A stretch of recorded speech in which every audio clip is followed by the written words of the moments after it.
आज Doubtnut app download करें। Doubtnut पर अपने सभी गणित, रसायन विज्ञान, भौतिक विज्ञान और जीव विज्ञान के डाउट्स का करो सफाया। बस प्रश्न की फोटो खींचो, एक ही प्रश्न को क्रॉप करो और तुरंत वीडियो सोल्यूशन पाओ। अभी डाउनलोड करें। नमस्कार दोस्तों, हमारा आज का प्रश्न है फिनोटाइपिक अनुकूलन क्या है, एक उदाहरण दीजिए। तो आइए इस उत्तर की सहायता से समझते हैं कि फिनोटाइपिक अनुकूलन क्या होता है। तो देखिए, फिनोटाइपिक अनुकूलन को लक्षण प्ररूपी अनुकूलन भी कहा जाता है।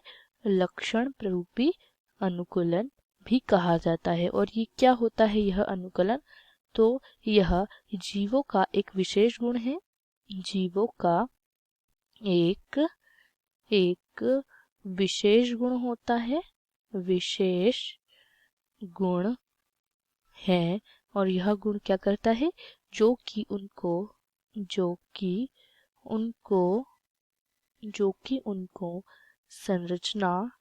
संरचना जो कि उनकी संरचना और कार्य की वह किस प्रकार कार्य करते हैं, उनकी संरचना क्या है कि विशेषताओं के द्वारा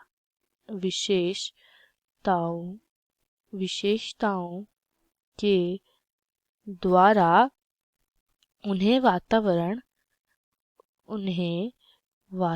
विशेष में रहने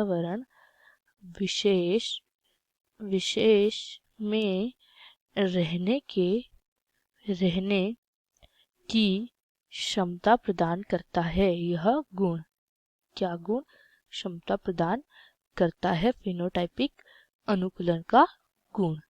ठीक है, तो यह क्या करता है कि उनकी संरचना और कार्य की विशेषताओं के द्वारा उन्हें वातावरण विशेष में रहने की क्षमता प्रदान करता है, यह गुण। तो अब इसे उदाहरण की सहायता से समझेंगे। तो इसका सर्वश्रेष्ठ उदाहरण है ऊंट। तो देखिए, ऊंट में ये अनुकूलन का गुण किस प्रकार पाया जाता है कि ऊंट के खुर के निचला भाग, ऊंट के खुर का जो निचला भाग होता है या निचली जो सतह होती है, वह किस प्रकार की होती है? चौड़ी और गद्देदार होती है।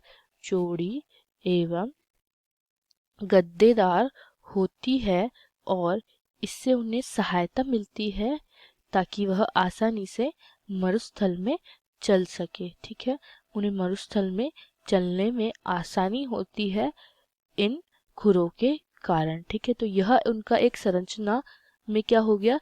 संरचना की विशेषता हो गई, गुण हो गया, जिसके कारण क्या करते हैं? वे अनुकूलन कर पाते हैं। कहाँ? मरुस्थल में।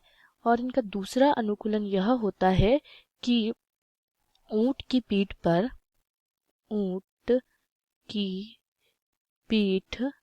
पर क्या होता है? भोजन संचित रहता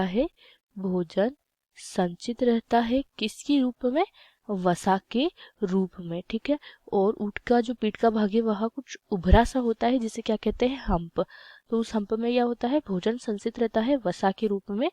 और ऐसा क्यों होता है कि कभी यदि अगर ऊंट को भोजन प्राप्त नहीं होता है, जब भोजन प्राप्त नहीं हो पाता है, तब ऊंट को ऊर्जा कहाँ से मिलती है? यह वसा, इस वसा के द्वारा, इस संचित भोजन के द्वारा ही ऊंट को क्या होती है? ऊर्जा प्रदान होती है। तो यह भी एक अनुकूलन हो गया इसका मरुस्थल में अनुकूलित होने के लिए। ठीक है, तो यह भी लक्षण प्ररूपी अनुकूलन हो गया।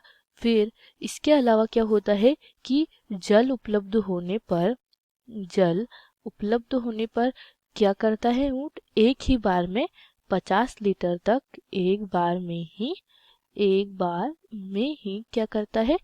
50 लीटर तक पानी पी जाता है, या 50 लीटर तक जल क्या करता है? जल पी जाता है। और यह जल तुरंत क्या होता है? तुरंत सभी अंगों में क्या होता है? वितरित होता है।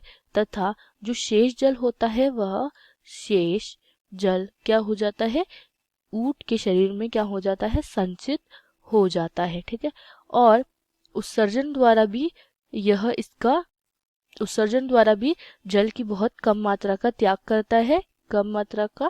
त्याग करता है और क्या करता है, सूखे मल का त्याग करता है, ताकि क्या हो सके, सूखे मल का त्याग करता है ताकि जल का संचय हो सके, ठीक है। और इस जल को यह जल उपलब्ध ना होने पर यह ऊंट उपयोग कर सके, इसलिए यह जल का संचय करता है। तो यह भी इसकी संरचना और कार्यकी की एक विशेषता द्वारा हो गई, जिसके द्वारा यह क्या करता है, मरुस्थल में अनुकूलन करता है। तो हमारा प्रश्न यही समाप्त होता है। आशा करती हूँ आपको यह प्रश्न समझ आया हो। इस वीडियो को देखने के लिए धन्यवाद। कक्षा 6वीं से 12वीं से लेकर नीट, IIT, JEE वो एडवांस के लेवल तक 1 करोड़ से ज्यादा छात्रों का भरोसा। आज ही डाउनलोड करें डाउटनेट ऐप या व्हाट्सएप करें अपने सारे डाउट्स 8400 400 400 पर।